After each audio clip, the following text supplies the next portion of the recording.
So the benefits, I'm just going to run through these pretty quickly. So at the high level, the ability just to get a grip on what data is out there, like bring it from the shadow to the light, right? So you have all these shadow systems, you want to put some light on it and find out what's there, what you might not even know about, the light switches that you don't know about. To get an understanding of how people are using your data. So sometimes shadow systems exist because there's things that they can't do otherwise, and so they create those systems. Actually, mostly that's why they're there. So understanding how people use that, or people might be using data systems in ways that you weren't aware of. So it's good to understand, what systems are out there and how people are interacting with it. Obviously, a benefit of an inventory is to be able to facilitate reporting, BI initiatives, and data requests. Like, more data out there, so you can improve your data-driven decisions through new understanding of the sources of relevant data. So if someone is asking you about engagement of your students for retention types of questions, you may not be aware that there is data that you can get out of your LMS about the last time they logged in, right? You didn't know that, or maybe you did, but now having a good inventory of how to pull that will help.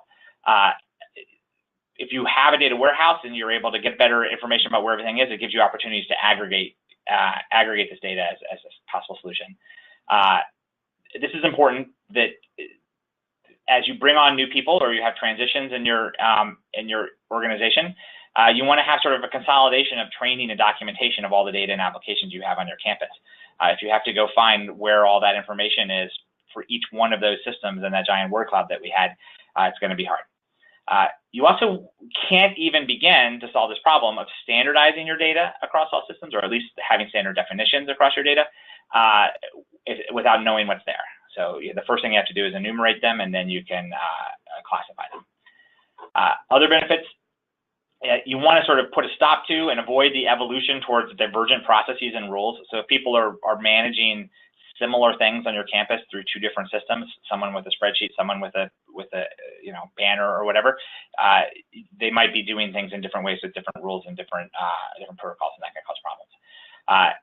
You also might be having duplicate effort. So like, get in the same system, starts doing the same thing, but you don't know that people are doing that or building reports out of two systems at once.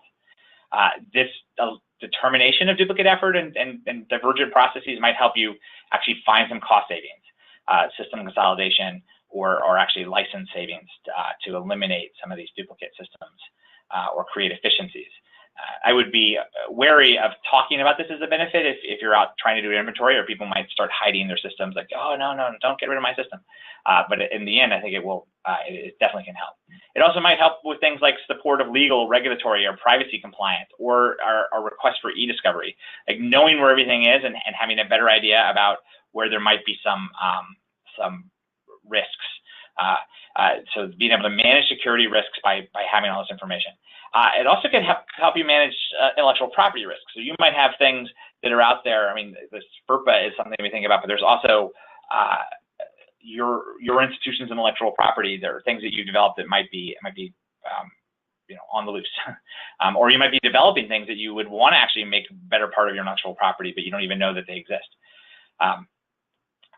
So in the end, like, having all this information will help you facilitate data management, retention, and disposition policies on this data too. Like, you can't even begin to talk about like what to do and how to control that unless you know where it's there. And then lastly, system integration, which we're not going to talk about except for this one little bullet. It's a major effort at your campus to get all the systems to talk to each other, you're not going to have, your IT staff is not going to have a fighting chance on how to do that unless you have sort of a good inventory and documentation of the systems, the data in it, the protocols available, how they talk to each other, what the rules are about that. So there's my quick rundown of a whole bunch of benefits, and hopefully that gives you a good takeaway of case to make for building a data system inventory.